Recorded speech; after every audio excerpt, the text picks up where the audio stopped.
Kita punya Pak Rudy Hidayat sebagai founder and CEO of V2 Indonesia. Ya, wah luar biasa APMF. Memang cool, keren lah ya kan. Karena semua stakeholder di dunia media itu ada hadir di sini semua. So then also I can get the more information, knowledge sharing from other speakers. I think this is the something cool lah we take and give, we sharing, but we also get some education, some information from the stakeholder.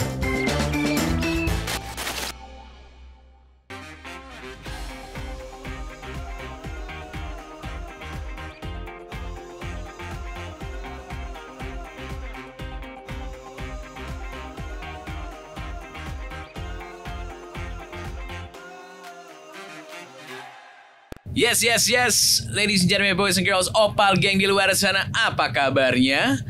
Of course, my name is Willy Winarko and I'm gonna be your host today. Dan hari ini kita masih ada di Bali, Opal X APMF Buzz Experience Podcast di Nusa Dua Bali pastinya. Dan hari ini we got somebody special. Kalau di APMF-nya sendiri, beliau nih habis ngobrol-ngobrol tentang Metaverse. Dan kita pengen ngobrol-ngobrol sedikit lebih lanjut lagi tentang apa yang dibawa.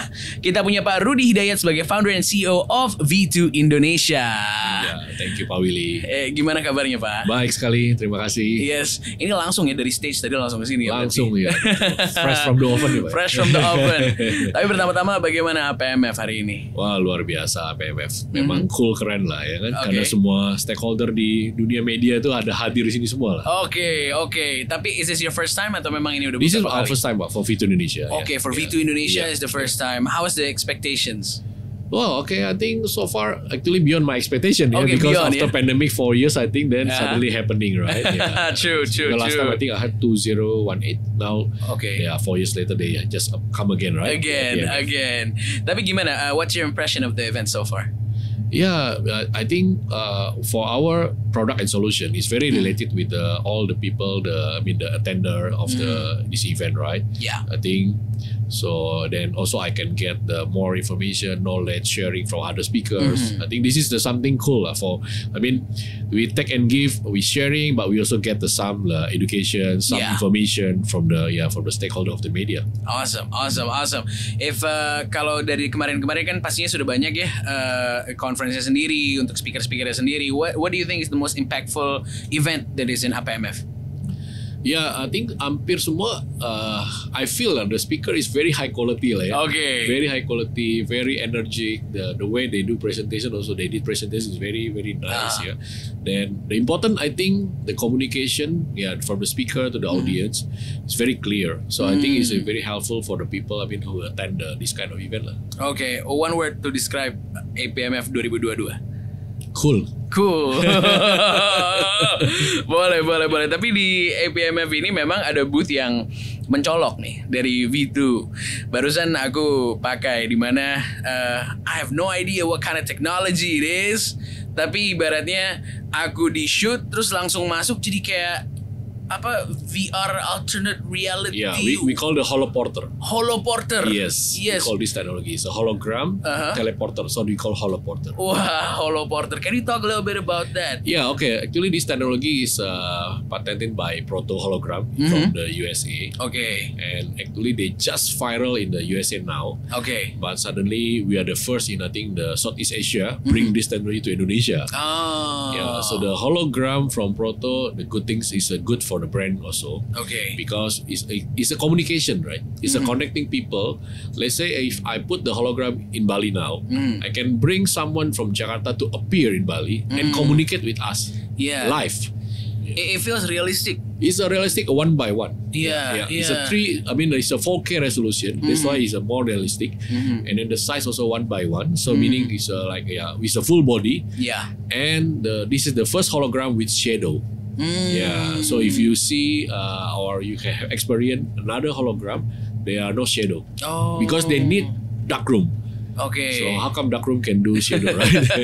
So only bright room can do shadow. Yeah. It's very I don't know. You have to experience it yourself, I guess ya. Di situ dimana you can actually teleport dengan ini namanya apa ya?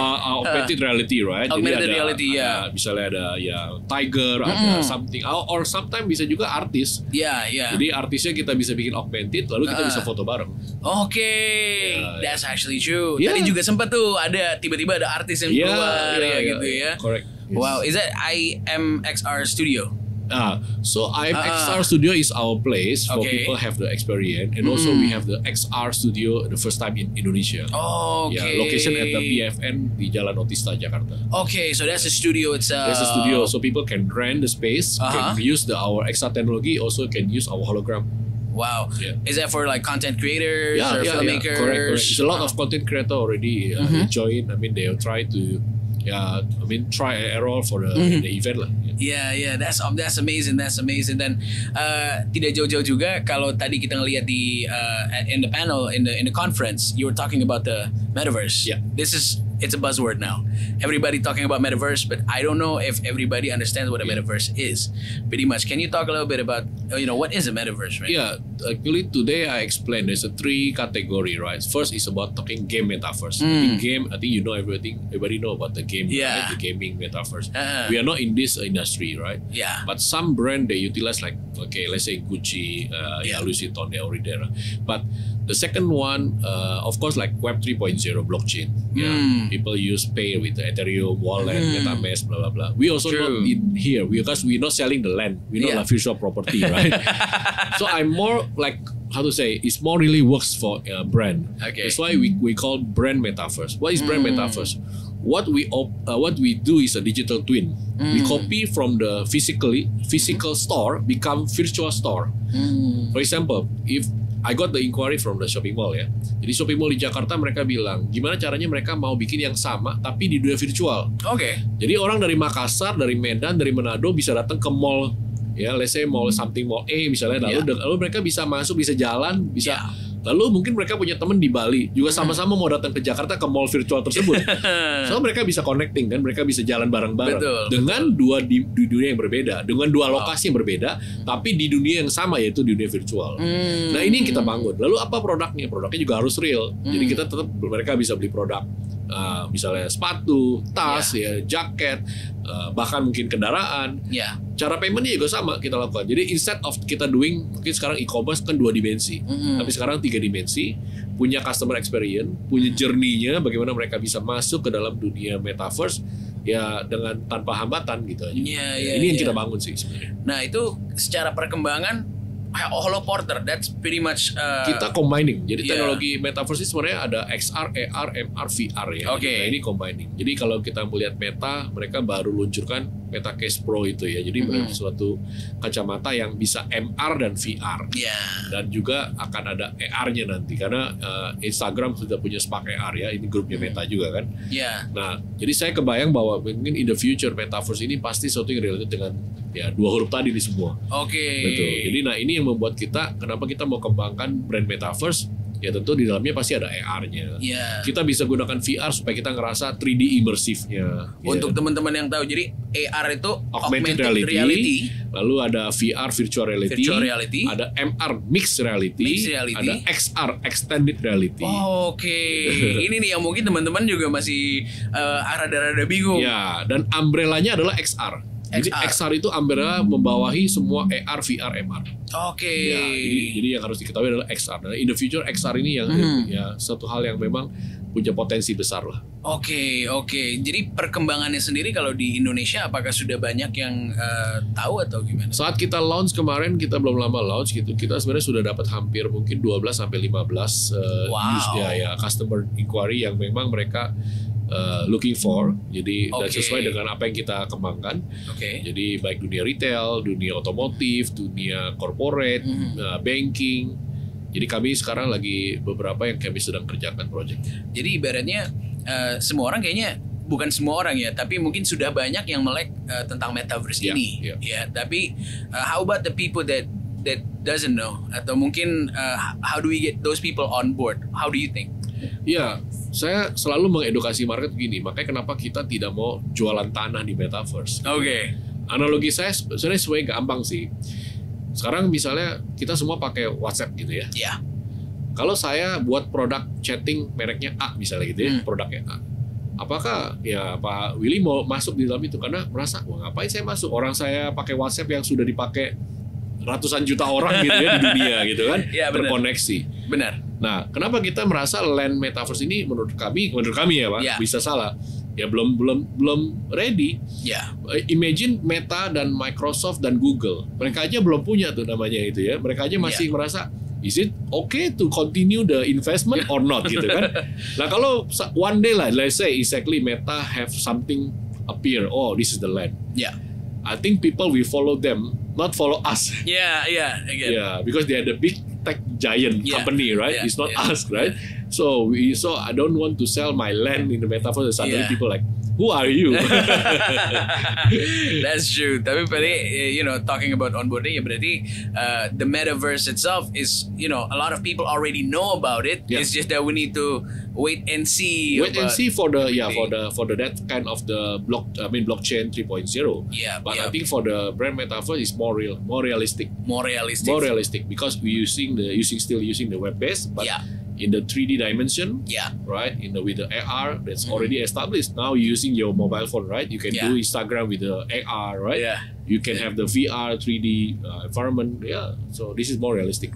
Awesome. So let me explain a little bit about us as Opal. See, we are a media yang memang memfokuskan diri untuk membuat konten-konten positif. Okay. Jadi everything that's happening, we want to see a positive light di situ gitu. How would we go into the metaverse? Saya selalu lihat gini sih, bahwa kita harus punya passion dulu di sana. Passion di situ ya. Jadi passion tuh paling penting. Kalau kita dari Fitur Indonesia misalnya, kita sudah mau mengarah ke brand metaverse ini, kita harus punya passion. Makanya kita benar-benar mendevelop orang-orang, mengedukasi market, sehingga memang benar-benar orang akan melihatnya, ya ini hal yang positif nih bisa lakukan. Makanya tadi saya sharing di acara conference, ada 3C. Yeah. Don't do metaverse if, 1, you cannot do connecting people. 2, customer experience. Kalau nggak ada customer experience-nya, nggak ada journey-nya, ya don't do that. Yang ketiga adalah commerce, monetize-nya. Kalau nggak ada monetize-nya, bisa journey-nya ada, connecting-nya ada, tapi nggak bisa menghasilkan sesuatu. Not the point of the doing metaverse. Okay. So those 3 ya. Yes, That is what you need. Okay. That's good. Tapi gimana nih, Pak, kalau ngomongin tentang Opal as a multi-platform media gitu ya, yang memang membawa ibaratnya konten-konten positif. How do you view that as well in the current place? Saya tadi cerita, ada satu interview ya. Saya cerita begini. Waktu kita kerusuhan 98 ya, Pak. 99 terjadi ekonomi hancur ya. Yeah. Saya belajar dari sana dengan satu orang Jepang lah, gitu. 1 dan 2 orang Jepang. Mereka mengalihkan energi positif kepada saya. Padahal ya semua lagi memang resesi gitu kan. Everybody lah ya kan. Lalu waktu pandemik, karena saya belajar di 2020, terjadi 2020 pandemik. Yang harus kita alirkan adalah bagaimana positive thinking juga buat terutama internal kita dulu. Kalau setiap orang ketemu, aduh ekonomi hancur nih, aduh nggak ada kerjaan nih, aduh ya kan ini work from home jadi makin susah. Akhirnya ya susah beneran nanti. Ya, saya setuju kalau Opal tadi menekankan positif nih ya, positif news mungkin juga positif ya, action. Ya, ini yang kami terapkan terus tentu saja. Justru kami terapkan ini. Jadi bagaimana setiap semua staff kami, di tim kami harus punya positif. Show must go on. Show must go on. Gitu. That is have to do something. Saya selalu bilang gini, dari setiap ada kesulitan, ada small hole yang harus kita cari, lubang kecil. Tapi sebenarnya itu pintu lubangnya tunnel menuju satu hal yang lebih sukses. Jadi melewati masa-masa sulit gitu. Menghindari masa sulit. Nah, tapi nyari small hole itu kan yang harus punya passion lagi tadi. Benar. You have to find that small opportunity aja tuh ya. It's amazing. Terakhir nih, gimana rasanya bisa ada di studio kita, karena memang ini studio kita, we're only 3 months old right now. Dan this is our bus studio right now. Yeah. This is out of the box, Pak. Amin. This is out of the box. Ya, terus terang Vito Indonesia, we always doing something different with other company or other similar company like us. Always do it out of the box. Yeah. But this technology, I mean, this kind of concept, I never thinking about this. That's why when my staff say, you go around Nusa Dua and then doing the podcast. What? It's something special, and hopefully, we can actually collaborate more in the future. Definitely, right? Okay. Bisnya mungkin bisa kita bawa ke metaverse kali ya, Pak ya? Bisa ya? Kita bisa lakukan digital copy aja nih. Digital twin dari Bisnya nih langsung. Digital twin gitu ya langsung. Jadi nanti in the metaverse bisa muter-muter kemana-mana gitu. One of the company called Ferrari ya. Ferrari. Dia sekarang sudah bikin the real car-nya bisa jalan-jalan di metaverse. Oh gitu. Ya. Nanti find di YouTube misalnya Ferrari metaverse you can see. So maybe this is happening. Yeah, definitely, man. So mungkin nanti kita bukan cuma ada di social media aja ya, bukan cuma ada di channel-channel kita di opal_id, tapi nanti juga bisa ada di metaverse, guys. Jadi ditunggu saja. Tapi anyway, terima kasih banyak yang udah ngobrol-ngobrol barengan sama kita di bawah, yang di komentar juga, yang selalu nungguin podcast kita di Opal. And definitely go check out all our social media and all our channels. Jangan lupa buat like, comment, subscribe di YouTube channel kita juga. And we'll see you on the next one. Okay? Pak, terima kasih banyak udah ngobrol sama kita. Thank you. Definitely.